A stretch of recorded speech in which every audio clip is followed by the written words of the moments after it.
안녕하십니까. 국민의힘 국회의원 안상훈입니다. 위정활동과 정책에 대해서 국민 여러분과 소통하기 위해서 유튜브 채널을 개설했습니다. 앞으로 많은 응원 그리고 구독 부탁드리겠습니다.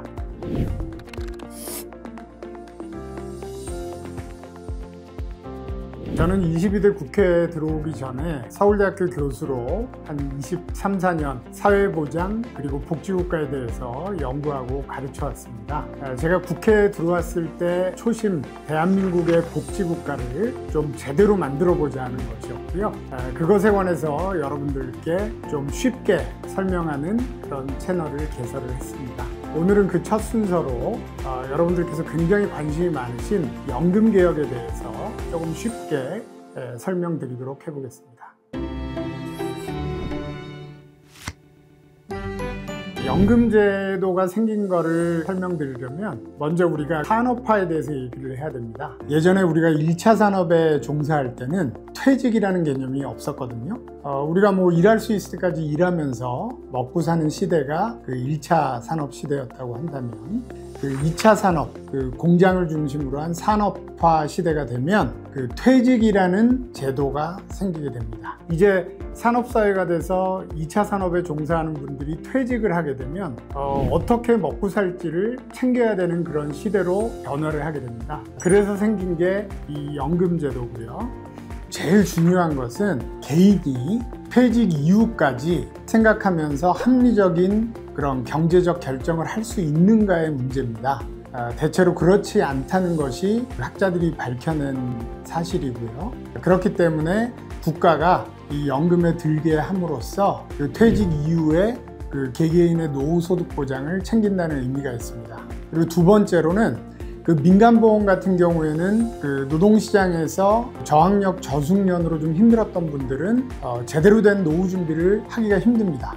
그렇기 때문에 이 재분배 요소라는 것을 넣어서 국가연금을 운영하는 것이고요. 그리고 민간보험만 하게 될 경우에는 그 물가 상승률이라든가 그 인구 사회 구조 변동에 따라서 바뀌는 그런 것들을 절대로 반영을 할 수가 없습니다. 그렇기 때문에 국가가 이러한 종류의 시장 실패를 담아내는 방식으로 그 국가연금을 도입하게 됩니다.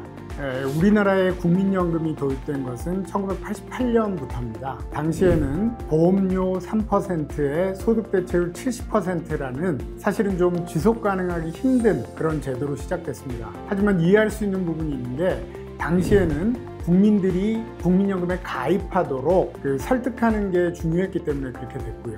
이후에 이제 인구 고령화, 저출생 문제가 조금 진전이 되면서 두 차례 개혁을 했습니다. 그래서 가장 최근에 했던 개혁은 노무현 정부 때 개혁인데 보험료율 9%에 소득대체율 40%로 맞춰가는 걸로 설계가 된 채로 지금까지 이어져 오고 있습니다.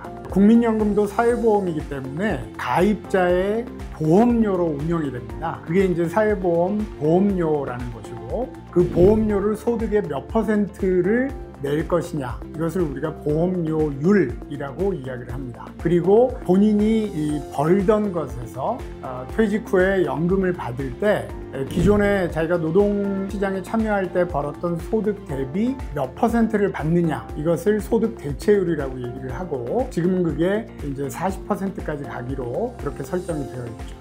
이건 우리나라뿐만 아니라 다른 선진국들도 마찬가지입니다. 처음에는 인구가 계속 늘 거라는 그런 기대가 있던 시대에 이 제도가 만들어졌거든요. 근데 우리가 다 알다시피 선진국을 중심으로 해서 점점 오래 살게 되고 고령화죠. 그리고 아이를 좀 적게 낳게 되는 저출생 시대로 접어들게 됩니다. 이게 이제 인구 구조의 대전환이라고 이야기하는 거고, 바로 그 문제 때문에 애초에 설계됐던 연금들이 장기적으로 지속 가능하지 못하는 문제가 발생을 합니다. 왜냐면 퇴직 후에 점점 오래 살고 또 노동시장에서 일할 사람이 줄어들기 때문에 이 연금제도의 지속 가능성이 점점 떨어질 수밖에 없거든요. 그래서 선진국들도 소득대체율을 좀 낮춘다든지 보험료율을 높이는 이런 연금 개혁을 다각도로 추진해 왔고, 그것에 성공한 나라들은 지금 한 70년 정도 갈 수 있는 그런 연기금을 갖고 있습니다.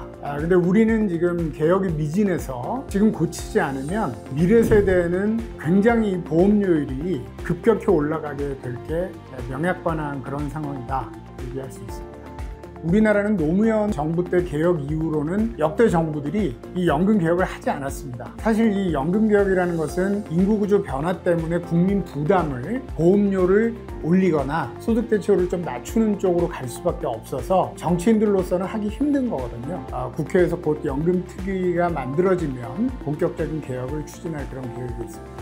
사실 이 연금제도라는 것은 나라마다 굉장히 다르기 때문에 동일선상에서 비교하는 게 쉽지는 않습니다. 하지만 우리처럼 그 부분 적립 방식으로 기금을 가지고 있는 나라들 중에서 제대로 된 개혁을 해서 기금의 지속 가능성을 확보한 나라로는 그 캐나다나 일본 같은 나라가 있습니다. 일본은 한 100년 정도 지금 기금이 존속하도록 고이즈미 시대에 개혁을 했고요. 캐나다도 개혁을 제대로 해서 적어도 70년 이상 가는 그런 기금을 확보하는 그런 우리가 배워야 될, 따라가야 될 좋은 그런 케이스라고 소개해 드릴 수 있습니다.